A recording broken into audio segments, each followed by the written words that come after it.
नमस्कार, मैं हूं दिवांजलि मोइत्रा। बीजेपी राम मंदिर निर्माण का पूरा श्रेय खुद को दे रही और भविष्य और वर्तमान को खुद की जीत के साथ देख रही, इसीलिए बाकी पार्टियां इसकी आलोचना कर रही है। लेकिन इसी बीच चारों शंकराचार्य इस नीति की आलोचना कर रहे हैं। इसके साथ ही साथ बीजेपी के नेता भी इसका विरोध कर रहे हैं। उन्हीं नेताओं में एक है उमा भारती। मोदी देश को विश्व गुरु बना रहे हैं, तो उमा भारती कह रही हैं कि मोदी देश को दंगे की तरफ ले जा रहे हैं। देखिए ये रिपोर्ट।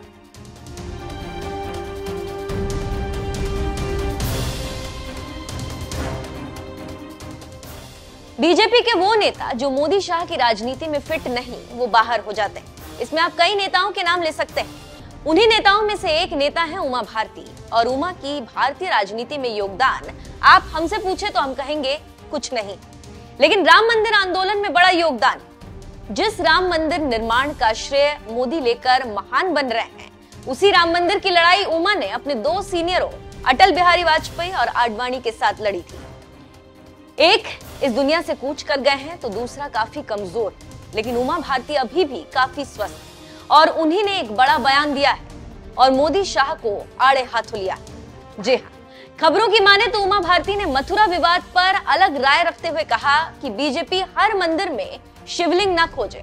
अगर ये रहा तो भारत शांति से नहीं रह सकता, क्योंकि अगर बीजेपी इसी नीति पर चली तो देश में हिंदू मुसलमान दोनों लड़ जाएंगे और किसी का भला नहीं होगा। इसीलिए राम मंदिर मिल गया, अब और आगे ना बढ़े। जानकारी देते चले कि उमा भारती ने ये बात मोहन भागवत की बात पर बोली और उन्हीं की बात का समर्थन किया। आपको बता दें कि एक बार मोहन भागवत ने कहा था कि अब राम मंदिर मिल गया, अब हमें किसी और मस्जिद के बारे में कुछ कहने की जरूरत नहीं। उसी को आगे बढ़ाते हुए उमा भारती ने मोदी शाह को ललकारा है और आलोचना की।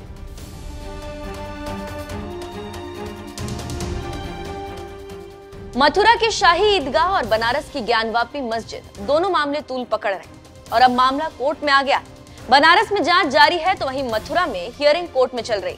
इसी को लेकर उमा भारती ने कहा कि दोनों स्थानों को पूजा स्थल अधिनियम 1991 से छूट देनी चाहिए।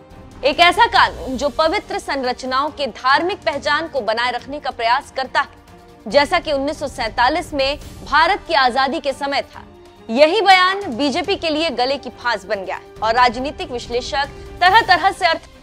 कुछ का कहना है कि मोदी शाह की बानगी हवा को खत्म कर रही, क्योंकि मोदी शाह बीजेपी को इसका श्रेय दे रहे हैं, लेकिन पुराने नेताओं को साइडलाइन कर रहे हैं। इसी से दुखी उमा भारती ने पोल खोल में मोदी शाह पर हमला बोला, लेकिन उमा भारती के सवाल का जवाब कोई नहीं दे रहा, बल्कि राम मंदिर उद्घाटन को लेकर सब मस्त है।